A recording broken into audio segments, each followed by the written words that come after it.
हरि ओम।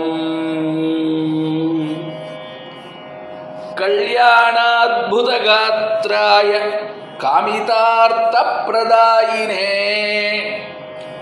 श्रीमद्वेंकटनिवासाय श्रीनिवासाय मंगलम्। Thirumalai திருவேங்கடமுடையானுடைய Jyeshtabhishekam June 19ஆம் தேதி முதல் June 21ஆம் தேதி வரை மிகவும் சீரும் சிறப்புமாக நடைபெறுவதற்கான ஏற்பாடுகள் செய்யப்பட்டு வருகின்றன, நடைபெற இருக்கின்றன. அதில் முதல் நாளான ஜூன் 19ஆம் தேதி புதன்கிழமை அன்று மலையப்ப சுவாமிக்கு சிறப்பு ஸ்நபன திருமஞ்சனம் என்று சொல்லப்படக்கூடிய சிறப்பு அபிஷேக ஆராதனைகள் நடைபெறுகிறது.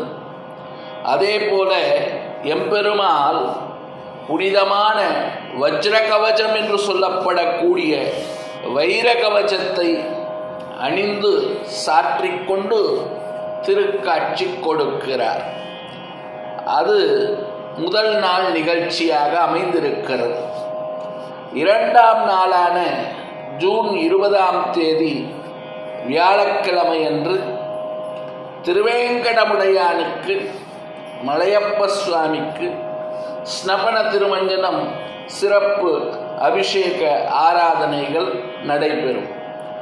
அன்றைய தினம் எம்பெருமாள் மிகவும் அழகான முத்தங்கி சாற்றிக்கொண்டு திருக்காட்சி கொடுக்கிறார்.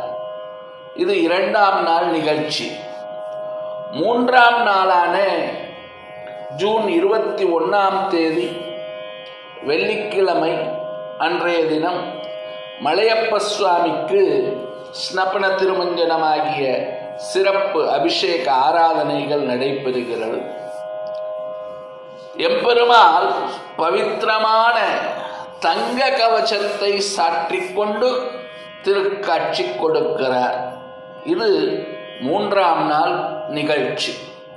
இப்படி 3 நாட்களும் தினசரி மாலையிலே சஹஸ்ரதீப அலங்கரண சேவை நடைபெறும்.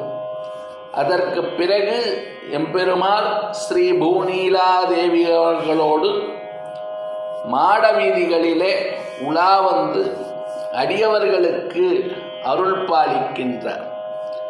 இந்த பரம பவித்திரமான திருமலை திருப்பதி மலையப்ப சுவாமி ஜேஷ்டாபிஷேகத்தில் கலந்து கொள்ள வேண்டும், பகவானை தரிசனம் செய்ய வேண்டும், எம்பெருமாள் திருவேங்கடமுடையானுடைய திருப்பெருங்கருணைக்கு நாம் இலக்காக வேண்டும், வாழ்க்கையிலே வளம் பெறுவோம்.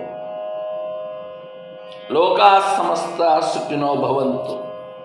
ஜெய் ஸ்ரீராம், ஜெய் ஹிந்த்.